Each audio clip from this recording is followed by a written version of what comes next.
কবি বলেছিলেন, এসেছিলে তুমি, কেঁদেছিলে তুমি, হেসেছিল ভুবন। এমন জীবন করিয়া গঠন, মরিলে কাঁদিবে তুমি, হাসিবে ভুবন। এমন জীবন করিও না গঠন, মরিলে কাঁদিবে তুমি, হাসিবে ভুবন। এই কথাগুলোর মানে কি জানেন? আপনি যখন দুনিয়াতে এসেছিলেন তখন আপনি কান্না করছিলেন, কিন্তু দুনিয়া হেসেছিল। এই জন্যই কবি বলেন, এই দুনিয়াতে যতদিন বেঁচে থাকবে নিজের জীবনকে এমনভাবে গঠন করবে যেন তুমি মরার সময় মরতে পারো হাসি মুখে, আর তোমার মরার দুঃখে পুরা দুনিয়া কান্না করে।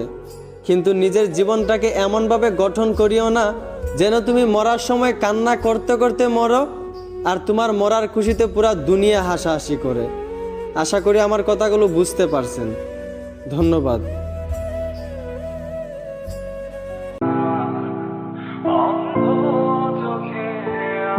মানুষ তার প্রিয় মানুষটার পাইয়েও হারায় ফেলে, আর আমি আমার না হওয়া প্রিয় মানুষটার পেছনে 7 বছর ধরে ঘুরতেছি, তবুও সে অবহেলাই করে।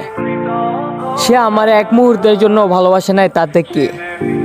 যদি একবার অভিনয় করে বলতো আমি তোমায় ভালোবাসি, সেটা নিয়ে সারা জীবন সুখে থাকতাম, এই আর কি।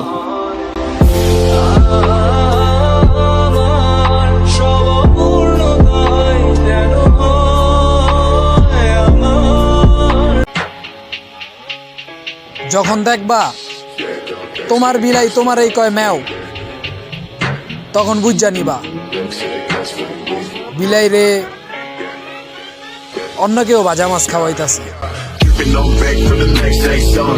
Never tell her back that I never stay running. Sipping on facts, damn, know I got stacks in the lab, taking bitches straight for another cat. আমি তো তোর পছন্দেই ছিলাম না। দেখ কত মানুষ ভালোবাসে আমারে।